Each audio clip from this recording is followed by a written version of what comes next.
Казвам се Свилен Скерлев и съм преподавател по джудо в Шундоджо, в Национална спортна академия и треньор към националния отбор.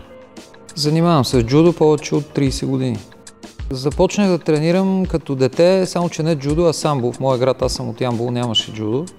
Първия спомен, че аз бях обиколил доста спортове, така че имам много спомени от тренировъчната зала. Специално залата по самбо, която беше и зала по борба, първия ми спомен е много хора. Също така по това време имаше големи състезатели по борба и самбо. Спомена ми е как те изглеждаха, как разговаряха, как се движеха. Ние като деца всички искахме да приличаме на тях. Това да си спортист беше елитно занимание. Първото ми състезание беше в Стара Загора, състезание по самбо. Очаквах, че ще взема медал, но станах четвърти. Беше хубаво състезание. Спомням си, че опитах да направя всичко, което мога.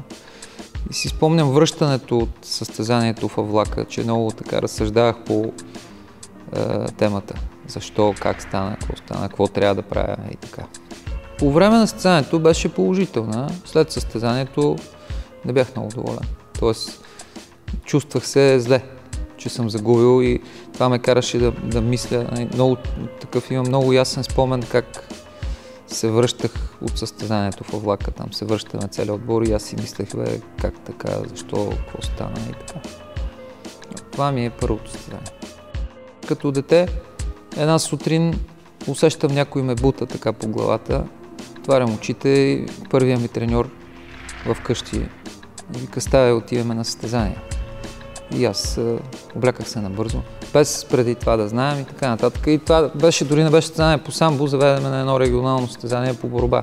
Защото когато аз бях дете, много от децата тренирахме заедно. Борба, самбо, такива спортове. И така, даже мисля, че станах втори, така че беше приятно. Като състезател имам сигурно, не знам, между 10 и 15 пъти някъде съм шампион на България. Дълго време никой не може почти да ме победи. Така по едно време бях достигнал, мога да кажа, световно ниво. Пети съм ставал на световно първенство армейско. Също имам някои международни медали от международни състезания. В някои състезания победих някои от най-добрите в света. Аз започнах малко късно да се занимавам с джудо и т.е. късно започнах като професионално да участвам в състезанията. Бях пропуснал много неща от системата на джудо. И в един момент и аз разбрах, че е много трудно и трябва много неща да изоставя, т.е. вече бях на 26-7 години, за да стигна до някакъв голям медал от международни състезания. И по-скоро използвах усилията и това, което съм правил като състезател, да го използвам в работата си после като учител по джудо. Иначе не мога да кажа, че съм недоволен от това, което съм постигнал като състезател, но не е това, което исках и искам за моите ученици. Джудото за мен е бойно изкуство, но когато участваме на състезание е и спорт. Защото джудото има, като бойно изкуство, има много измерения, не е само състезанието. И не трябва да се практикува само за състезание. Практикуването на джудо трябва да е като бойно изкуство. Но това, което те учи бойното изкуство, може да го използваш в спорта. Създадено е от един човек, който се казва Джигоро Кано. Той е по-скоро педагог и общественик на Япония и пионер в спорта. Създава джудо на базата на джуджуцу, на старите японски техники, като ги прави безопасни. Това е много важно да се знае. Той ги прави безопасни за практикуване и така ценностите на бойните изкуства могат да се възпитават в хората, които ги практикуват, без да са опасни за тялото им. Създадено около един принцип, който професор Кано казва, принципа на максималната ефективност.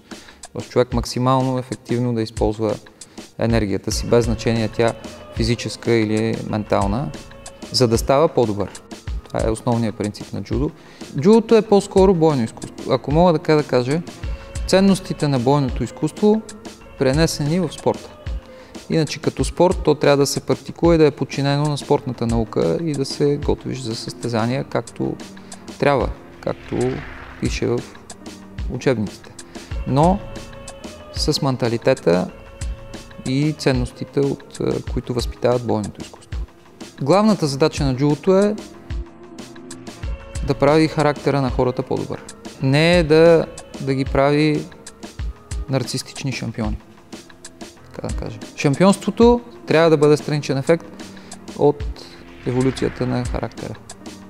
Трябвало е преди войната да стане, но се става след войната, 1964 година, джудо влиза в олимпийската програма и така и до днес. И днес е един от най-конкурентните и най-разпространените индивидуални спортове в света. Много хора тренират джудо и много голям номера на държавите, включени в картата на джудо, е много голям. В Токио бяха 126 държави. Мисля, че на сегашните олимпийски игри участват 122 държави.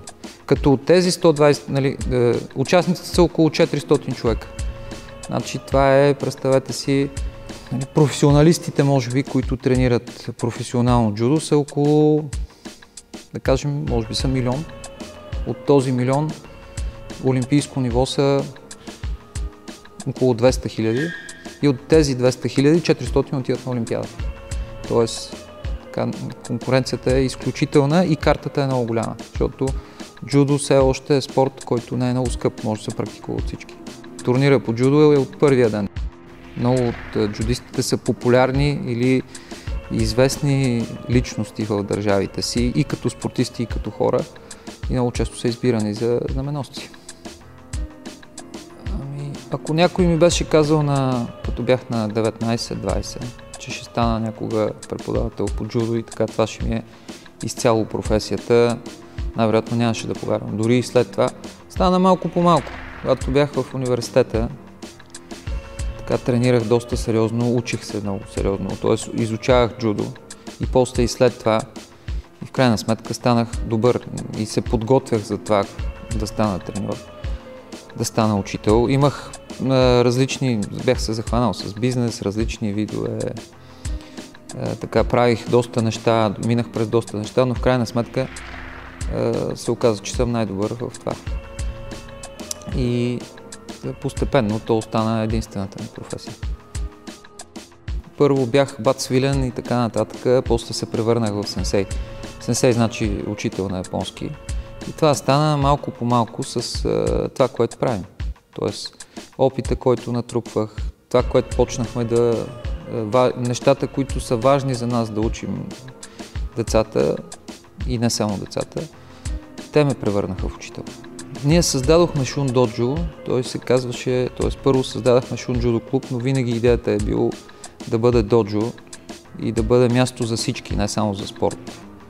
Но по това време, преди 20 години, доджо звучеше малко така, трудно щяха да ни разберат хората, които се занимават с джудо. Доджо е по-специално място, ако трябва да се преведе от японски, това е все едно мястото на пътя. Т.е. мястото, където се обучаваш и където искаш да ставаш по-добра версия на себе си, ако така мога да обясня. Доджото обикновено е място, в което се ръководи от сенсей, от учител. И там хората се учат от преживяванията си. Тоест, това е място, където трупаш опит, практически опит, чрез преживявания. С помощта на учител. Ние учим неща, които са ни полезни, които развиват нашия характер, за да станем по-добри, чрез практически опит, който имаме в доджото. Доджото е по-специално място с по-специални правила. Не е просто място за физическа активност. Има система, която идва от Япония, за взаимоуважение. Има неща, които трябва да се спазват, които помагат на всички да има по-добра атмосфера и човек да изважда доброто от себе си. Има доста добри моменти. Разбира се, много от тях са свързани, когато човек побеждава. Като съм печелил различни международни състезания, републикански първенства. Но като се замисля, последното ми всъщност състезание вече бяхме направили шунджудо клуб и аз бях решил да участвам на едно състезание последно, като така децата, имаше няколко деца, които бяха почнали да тренират. И заедно с няколко приятели, които като студенти си тренирахме, бяхме първите участници на шунджудо клуба в състезание. Там имаше такава категория на времето, абсолютна се казва, отворена категория, която всеки може да участва без значение килограмите. И аз станах шампион на моята си категория и на тази категория. И състезанието някакси протече така много, за мен много приятно. Първо беше много лесно за мен и много бързо. Имаше така, успях да направя красиви хвърляния и като че ли беше така добър край за кариерата ми. Разбира се, много от децата почти не разбраха, но за мен по-скоро някои от възрастните бяха, някои родители бяха, но за мен беше добър край на кариерата си. Смятам, че успях по добър начин да представя как може да се побеждава или как трябва да се побеждава в джудо. Кой ми е най-добрия, не мога да кажа, но имам много добри моменти като треньор. Тоест чувствам се така удовлетворен много от работата си. И те не са свързани, някои от тях са свързани с постиженията, разбира се, на момчетата и на момичетата. И колкото по-големи са постиженията, разбира се, толкова по-добре. Тези, които са свързани с състезания, са моментите, в които, и съм много благодарен за тези моменти, които те карат да се чувстваш горд от това, което показват твоите ученици на татамито. И те са, т.е. много. Не само когато постиженията са добри, но когато проявяват смелост и отдаденост и така нататък. И това са моменти, които са почти, не мога да кажа всеки ден, но често се случват. Моментите, които са ме карали да се чувствам горд от това, което правим заедно, съм много благодарен на всички за тях. На всички мои състезатели и ученици и така. Другите моменти, те са свързани с ежедневието, когато някой родител ти каже благодаря или когато някой вече възрастен дойде и каже аз съм ви приел като учители, благодаря ви за това. Много е приятно.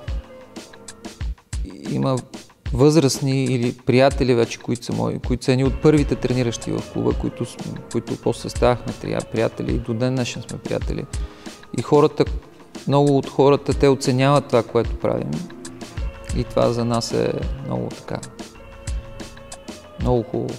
Дава ни мотивация, мотивирани и ни кара да се чувстваме така, че наистина с нещо допринасяме в помощ на обществото. Удовлетворение много често, то някакси идва така спонтанно от това да видиш някой дете да се справи по-добре, да видиш някой, който преодолял някакъв страх, да видиш децата как порастват, да виждаш възрастните, които с интерес те питат и наистина искат да изучават и да учат това, което преподаваш. Или случвало ми се някой, който отдавна не е идвало да дойде да каже или да прати някои съобщения, благодаря за всички. Тук скоро едно момче, то вече не е момче, повече от 30 години е сигурно. И той прати едно съобщение, благодаря за всички подритвания, побутвания и така нататък, които и до ден днешен му помагат. Друг, който е тренирал. Това са хора, които сериозно са се занимавали, повече от 4-5 години и така нататък. Друг дойде един, беше ходил като студент в Щатите и той ви каза, ако не бях тренирал, нямаше да мога да се справя там, защото към моите колеги една работа и вика или най-много нещо още да захванат, все много уморени. Аз имах 3 работи, предвижвах се с колело и като ми беше тежко, викам, аз съм се справил с по-трудни задачи в джудото, така че ще се справя. И това за нас са моменти такива, които са много важни. И са така, наистина се чувстваш, че си свършил работата добре. Като се върне някой, който си води детето, който е тренирал при теб. Така. Всички тия моменти са много емоционални, така да кажа, за нас и носят удовлетворение. Много са различни, не знам кое е по-трудно, зависи. Да си треньор, отговаряш за много повече хора, като си състезател отговаряш само за себе си. Но ако човек иска да свърши работата както трябва и да се опитва да е по-добър и да е по-добър, и двете са трудни. Не е лесно нито едното, нито другото.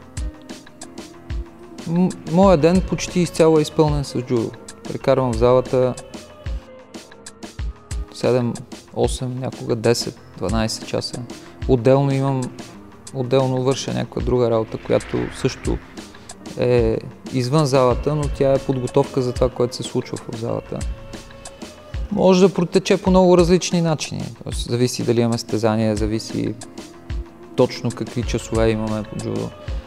Едно от трудните неща за мен е било да си като треньор, е било нагласата за това да работиш с различен тип, да преподаваш по различен тип. Има голяма разлика дали се занимаваш с деца, дали се занимаваш с възрастни, които са любители, или дали се занимаваш с спортисти олимпийско ниво.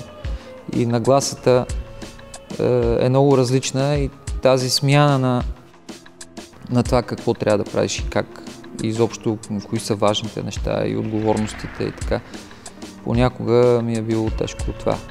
Иначе като цяло не мога да кажа, че имам работа, по-скоро ми носи удоволствие всичко, което правя през деня.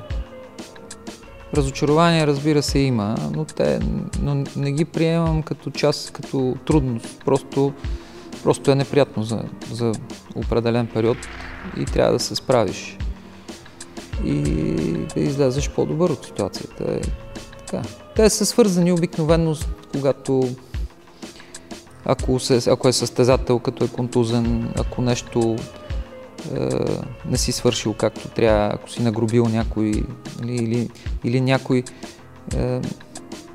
е разбрал по различен начин твоето отношение и така.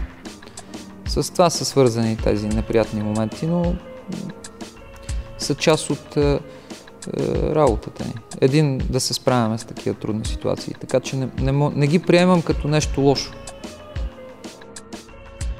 Клуба го създадохме аз и един мой приятел, Шунски Сакума се казва, Сакума Сенсей. Ние сме почти еднаква възраст, така че заедно аз учих от него джудо, говорихме за много неща, докато той живя 3 години, над 3 години в България. И тогава беше такъв период, че не можеше да се пътува много, нямаше. И за мен беше като голяма възможност да мога да уча от някой. И станахме малко приятели.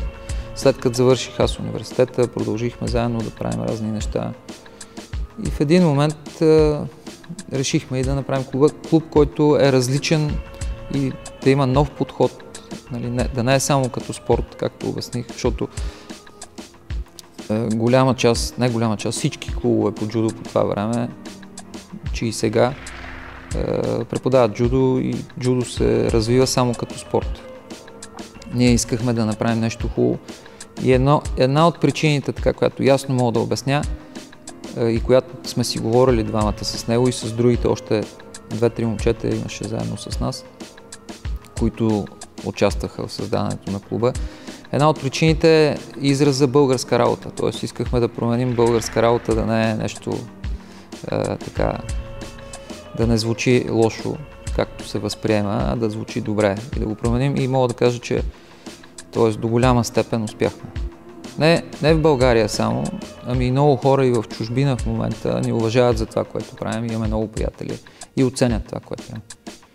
Така че една от причините, поради които е създаден, мога да кажа, че успешно е. 2004 година официално регистрирахме клуба, започнахме около 1 година преди това да се занимаваме.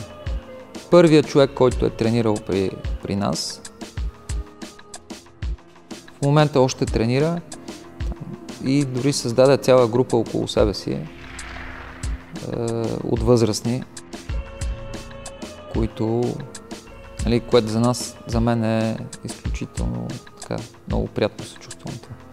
За да съберем деца, първите 4 деца, които дойдоха, бяхме направили график на всяко училище, като почнете районите, близки, Младост 1, да кажем, Младост 2, после Дървеница, Мусагеница, Дианабад, разбира се, Лозенец, близката част до Дианабад, Изток и така нататък. Всяко училище ние сме влизали, бяхме направили график в класа от 1 до 5 клас, в класа по физическо, раздавахме брошури, разбира се, където ни пуснат много от учителите, там от разни, но повечето ни пускаха.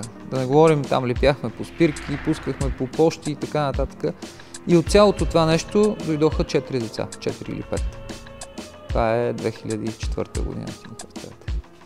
В началото използвахме залата на Дианабад и дълги години след това. Това дойде от Сакума, който работеше като треньор към Федерацията, изпратен от Япония.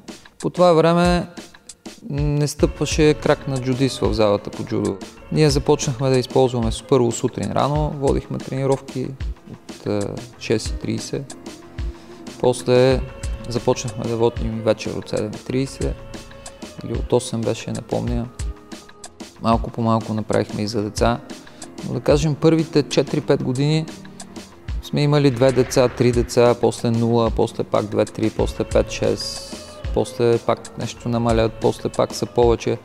Много трудно бяха такива години, в които някакси живота беше много объркан.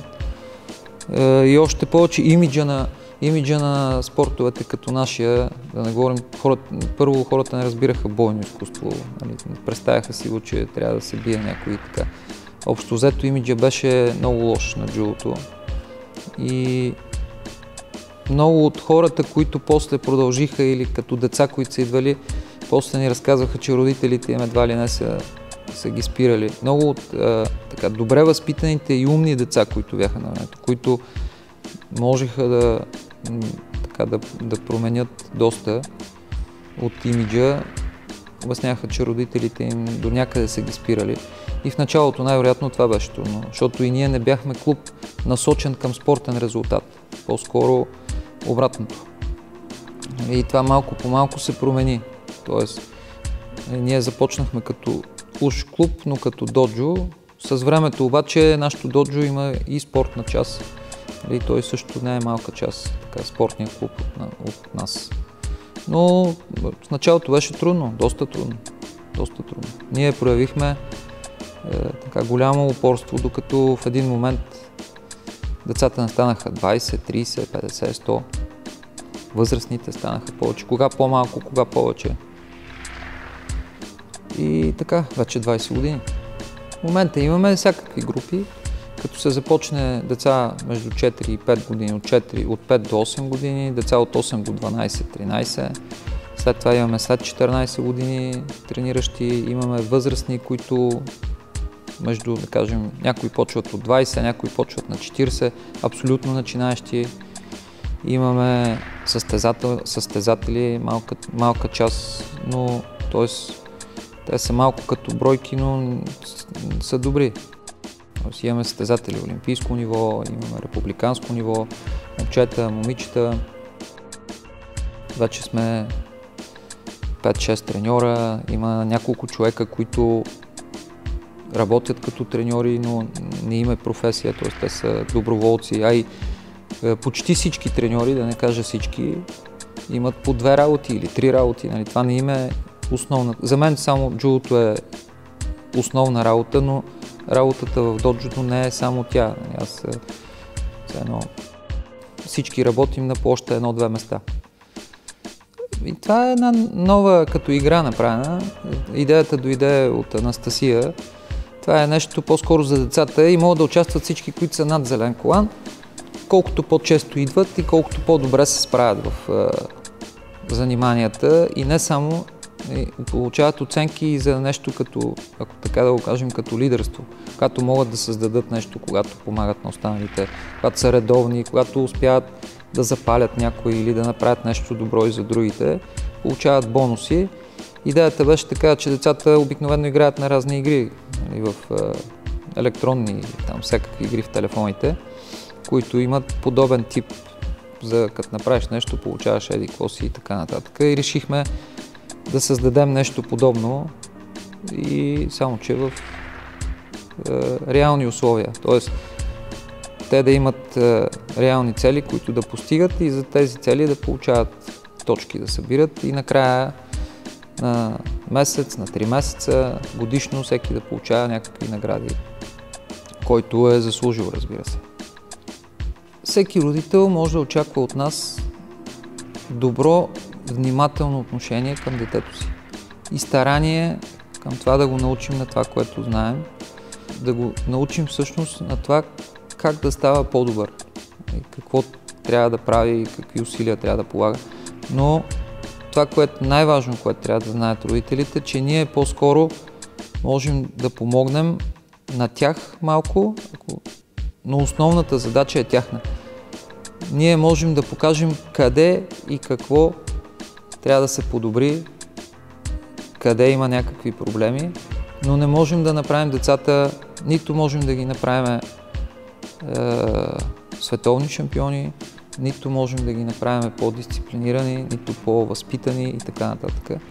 Можем да помогнем в това много и да покажем къде има проблеми, защото при нас се виждат много ясно, самите родители ги виждат много ясно, но основната работа е на родителите. Тоест ние можем да сме в тяхна помощ и главното, което могат да очакват от нас е една добра среда и голямо старание от наша страна да бъдем в полза на децата им. Значи, ако детето е с фокус към състезание и го покаже, и родителя може да очаква от нас отдаденост също за детето си. Но първо има голяма разлика при нас. Много от хората мислят състезания. Участието в състезание е нещо много сериозно. И особено ако джудо се практикува като спорт и някой ако иска спортни резултати, това е един дълъг процес, който е свързан с много усилия от всички, от родители, от треньори, от самите деца и много от родителите очакват, че децата, когато просто идват в залата и ще трябва да станат шампиони, което не е така. Тоест, ние можем да помогнем на децата, но много зависи от това как родителите са свършили работата и как са научили децата да се учат. Много от хората, тук някои идват, които искат да станат шампиони, той идва 3 пъти в седмицата. Винаги има нещо зает, нещо трябва да учи, трябва да ходи. Някои ходят един път на море, втори път на море, един път в Гърция, един път в Турция, в Италия, после отиват при баба си, после не знам какво правят и така нататък. Което за нас, все едно, такъв човек не може да стане шампион, не може да бъде, колкото и да искат, не става така, нещата не стоят по този начин. И това е една от нашите задачи, да покажем какво трябва да се свърши, как трябва да се свърши, да обясним добре и който си спечели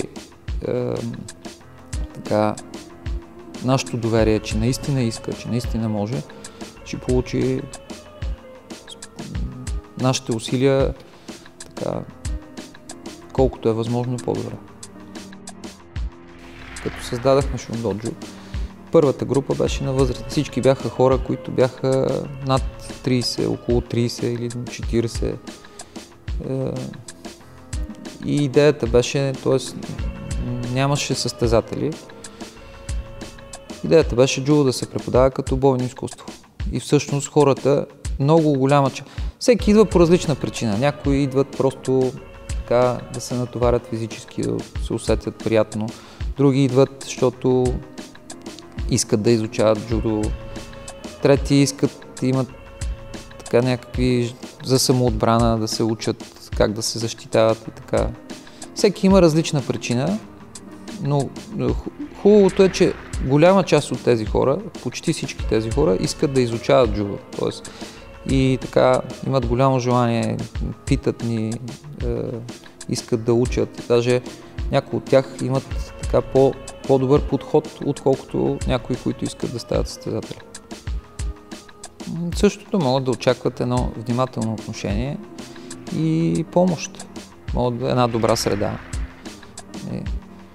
И да имат повече смелост, бих ги посъветвал. Тоест, със сигурност това, което много от хората си мислят, че е опасно. Не е опасно, по-скоро ще ги накара да се чувстват добре, да се чувстват да имат по-добър тонус, ще им стане интересно. С възрастните се работи по-лесно от гледна точка на това, че те са осъзнати. Тоест, няма какво толкова да се променя, да се добавя в характера им или да се променя нещо в характера им. По-скоро там изучаваме джудо и взаимно те трябва да си помагат и това много по-лесно го разбират.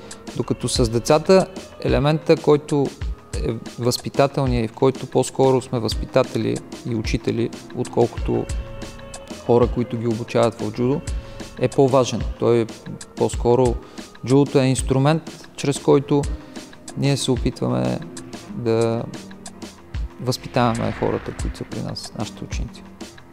За нас като учители е много важно да виждаме как едно от най-големите удоволствия е да виждаме напредъка, да виждаме как се променят и как стават по-добри. Дали в някои упражнения, дали в дали някоя техника. Много пъти се вижда някой, когато не се отказва. Когато някой му е много трудно, а не се отказва, за нас това е много хубаво и много важно. Общо взето бутаме в тази посока нещата. Всички имат място тук, но тези, които идват за да станат по-добри побойници, те отпадат от нас. Просто мястото не е за тях. Малко по малко се разбира, че не са там, където трябва. Хубавото е на джудо, че може да се практикува от всички. Тоест е направено безопасно. Могат да го практикуват хора на 40 години, на 50 години, могат да го практикуват деца на 4 години и всеки да намери нещо полезно вътре в заниманията по джудо. И това е бойно изкуство. Защо е изкуство? Много хора се чудят и се смеят. Има някои даже спортните среди, които се смеят изкуство. Изкуство е защото има значение как се държиш и как побеждаш. Трябва да е красиво и трябва да изразява нашия характер, характера на общността, ако щете характера на българите и така нататък. Но най-важното трябва да е направено красиво. И когато нещо трябва да изразява, се прави със страст, изразява характера ни и трябва да се види красиво нещо в това, тогава вече това е изкуство. И тогава вече не е просто до победа или загуба. Има много начини човек да направи нещо красиво или да бъде добър в нещо. Без значение дали е просто силен. Ако си просто силен, това е някакво моментно състояние или може да се дължи на някаква генетика или че някой много ти помага или нещо. Но когато нещо е красиво, вече всичко се променя. Има значение как се държиш, има значение как изглеждаш, има значение какъв пример даваш.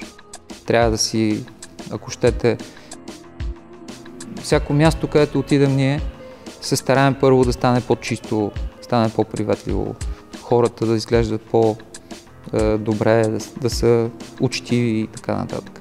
После това, което правят, да бъдат по-деликатни. И има голямо значение как изглеждаш, как побеждаваш. И това променя всичко.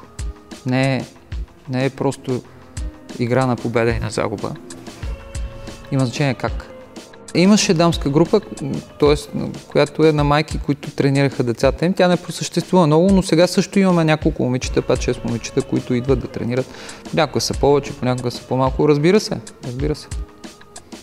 Има място. Даже искаме. И сега имаме Анастасия, която се включи в нашия екип и Евелина, която приключи състезателната си кариера. Да се надяваме, че те двете ще помогнат за това да имаме повече момичета, жени.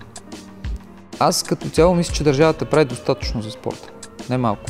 Спортните зали или залите по бойни изкуства по-специално са място, които трябва да са за примери, които трябва да се справят с ситуацията. Тоест, ние малко сме свикнали всеки плаче, че това нямало държавата, това не правила, това не правила, все държавата или някой друг е виновна. По-скоро, мисля, че държавата не прави малко, но няма нужда някой да прави всичко за теб и да ти направят всичко, за да постигнеш нещо. Проблема на България като цяло, не само в джудото, според мен, е подменените ценности. Тоест, ниските критерии, всеки нещо някой обвинява другия, всеки нещо е виновен на някой друг, някой не свършил работата или пък някой не направил нещо и така нататък. А всъщност, за да има такъв резултат, трябва да има обединение от хора, които да работят заедно дълго време и в една посока и да си помагат един на друг, най-важното. За да имаме такъв резултат, специално в джудо, който е един от най-конкурентните спортове, просто трябва да станем малко по-добри. Малко по-добри и то дълго време. За да можем да работим заедно. Имаме достатъчно талантливи деца, имаме достатъчно зали, имаме достатъчно пари, според мен. Проблема се крие в нашето отношение и последователност в работата ни. Говоря за всички, не случайно. Ние имаме 60 или 70 години ли празнувахме джудо в България. 70 години май празнувахме скоро. България още няма световен шампион. И това не е случайно. За да има, трябва да има обединение от хора. При нас всеки чака някой да свърши другия. Особено някой като стане добър, вика, аз тук помагам на останалите да израстват. Останалите пък викат, ама ние му помагаме, пък той стана добър, пък ние не станахме, те на нас не ни обръщат внимание. Тя става много елементарно се гледат на нещата. А джудото, въпреки че е индивидуален спорт, в джудото имаш нужда от партньори и много важно е отношенията вътре между хората, за да има израстване. Това, което мога да кажа, като казах подменените ценности, джудото е изключително конкурентен спорт. Тоест мога да го сравня с тениса на корт, с плуването, сериозните дисциплини, атлетиката. Джудото се тренира от много голямо количество хора в целия свят. Има огромни федерации, огромни системи. И хората трябва да разберат, че да имаш резултат в такъв спорт конкурентен, който е на такова ниво в света, трябва да промениш собственото си ниво, трябва да станеш по-добър в това. Едни да свършат едно, други да свършат друго и така. След време можем да очакваме изключителни резултати. Иначе талантливи деца, хора с потенциал има много, но след една възраст и едно ниво на професионализъм много трудно се прескача. Общо взето някакси нещо по едно време ни затиска и така като някакво блато надолу те дърпа. За да станеш такъв състезател на такова ниво в джудо, трябва да придобиеш изключителна работоспособност, такива волеви качества и така нататък, което се постига с участие на състезания, с тренировки, човек развива физиката си, психиката си и така нататък. Но ако това е свързано единствено с егоистични цели, да постигнеш само за себе си някакъв резултат или да не можеш да работиш и за останалите, или да смяташ, че са ти длъжни и така нататък, това безсмислено е да се прави. Тоест, резултатите трябва да се постигнат по определен начин, който да е полезен за тези, които ги постигат и начина по който ги е променило, те да са полезни за останалите. Иначе са безсмислени. Не случайно, да кажем в Япония или в спорта в най-развитите страни, то е част от образователната система, точно по тая причина. Тоест, резултатите трябва да идват вследствие промяна на характера, вследствие на положителните неща, които се случват на хората и как те се развиват. Тези спортни резултати трябва да идват в това. И после тези качества тия хора трябва да ги използват в ежедневието. И тогава има смисъл от тия медали, освен тогава има смисъл и гордостта, която изпитваме, когато някой побеждава или когато някой показва. Зависи как побеждава и така нататък. Тогава гордостта е обща и тя е заслуга на всички и можем да кажем, че сме свършили работата както трябва. Иначе всичко останало е изкуствено, няма смисъл от него. С достатъчно количество пари и не е лош, някакъв не е лош материал, дори може да не е идеален, човек може да постигне сериозни резултати. Но това не е целта на спорта, нито пък на бойните изкуства. Както ме запомнят. Едни ще ме запомнят като приятел, други като диктатор, трети като някой, който много се кара. Различно, но важното за мен е това, което са научили, т.е. ако успеем нещо да променим в тях, да ги направим малко по-добри, без значение как ни запомнят. Тоест, ако след 10 години или след 20 години някой каже, без значение на нас или да си спомня, тогава това го научих оттам, е достатъчно.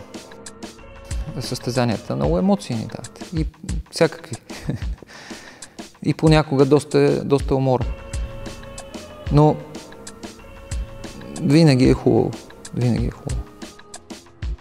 След като приключих да се състезавам, приключих университета 2000-та, после още 1-2 години се състезавах, 2-3 даже.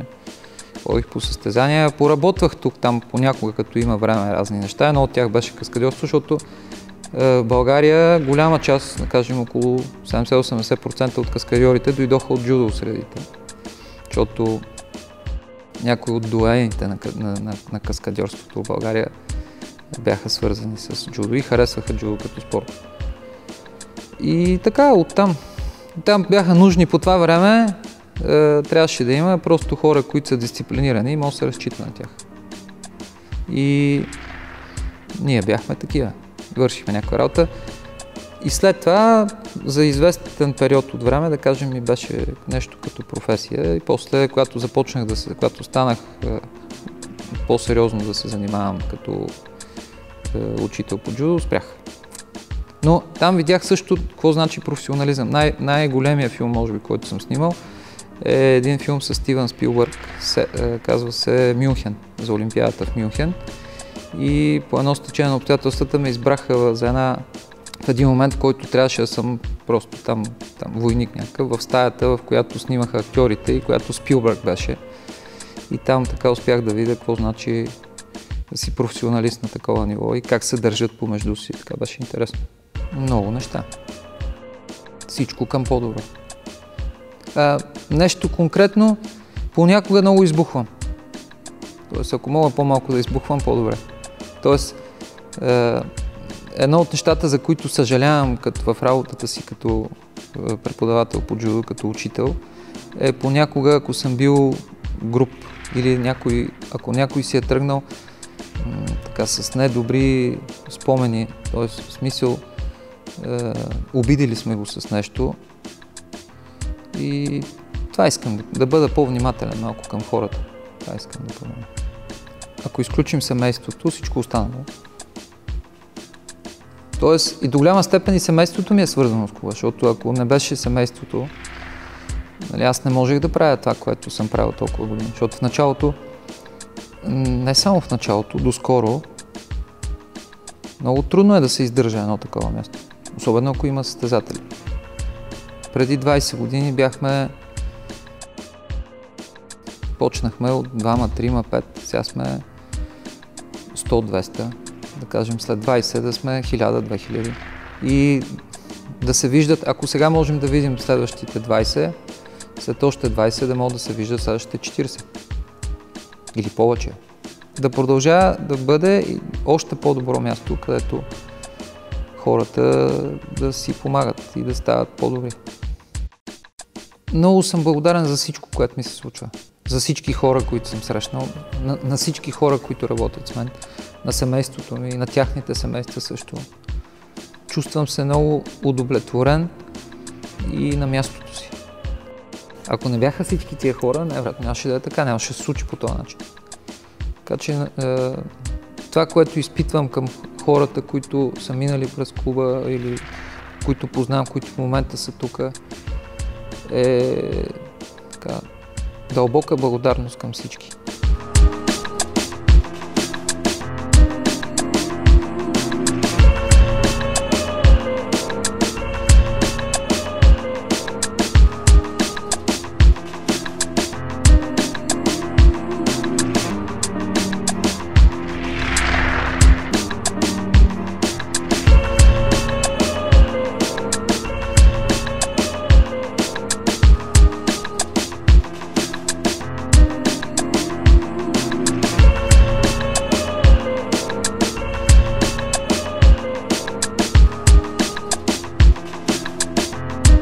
Бъди по-добър от вчера.